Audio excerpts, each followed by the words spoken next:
látòkèdélẹ̀ gbogbo wọn pátápátá àgbésùn ni wọn, àtòníbejì àtòníbẹta àtòníbẹrin àgbésùn ni gbogbo wọn. There was no place they did official wedding.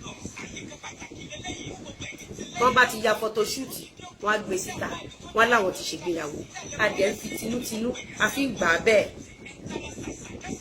Gbogbo yín látòkèdélẹ̀ àgbésùn ni kò sí kankan nu yín tó jẹ́ legal wife.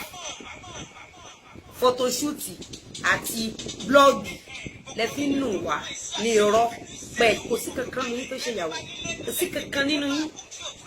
Àmọ́ gbogbo orí burúkú tẹ̀ ń ṣe èmi ò wá tarí, èmi ò bá ti yín jẹ́ rí. Àwa tí mo òtítọ́ yìí láti jọjọ́ yìí pé ẹ kì í ṣèyàwó àgbésùn ni, ẹ kì í ṣèyàwó àgbésùn ni. Èmi ò tójú ẹlẹ́sẹ̀ mẹ́sàn-án ti yín kà. Àmọ́ ẹ̀yin wò ó pé kẹ́ ṣáà máa búlì Lizzy, kẹ́ máa búlì ẹ̀yin èèyàn ní 2016 tí wọ́n sọ pé abirùn làkọ́bí àwọn, pé torí ẹ̀ ni mi ò ṣe gbọ́mọ mi jáde. Ẹjọ́ ṣé mi kọ́kọ́ lọ fọ́mọ wọn láàrin èmi àti yín àtọ́lọ́. Ní 2015 ní 2014 tí wọ́n sọ wípé abirùn ní gbogbo ọmọ àwọn, ni Lizzy ò ṣe gbé ọmọ ẹ̀ síta pé wheelchair làwọn ọmọ àwọn wà, pé ìtorí ẹ̀ rí pé ijó tí mo ti ṣe fíìmù Kòkó yẹn torí pé fíìmù yẹn ti lórúkọ ẹ̀rí bó ṣe ń búlì ọmọ mi ẹ kú ẹ wà láyé o.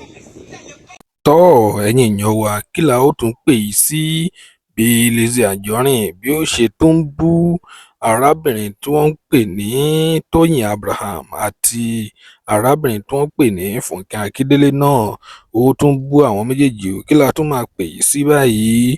Kí ló tún kàn Lizzy Anjorin pẹ̀lú àwọn méjèèjì yìí? Ṣebí Ìyábọ̀ Òjó òun pẹ̀lú rẹ̀ ni wọ́n jọ ń ta kúbẹ́kúbẹ́. Kí ló tún ṣẹlẹ̀ báyìí?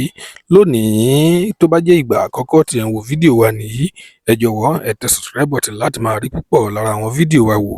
Ojú tí ẹ fi ń wò wá kò ní fọ́. Ire lójú wọ́n máa rí, ó tún dọjọ́ míì ọjọ́ rẹ̀. Nǹkan tí ẹ bá lérò ẹ tẹ̀ sí comment section ká lè sọ̀rọ̀ nípa rẹ̀.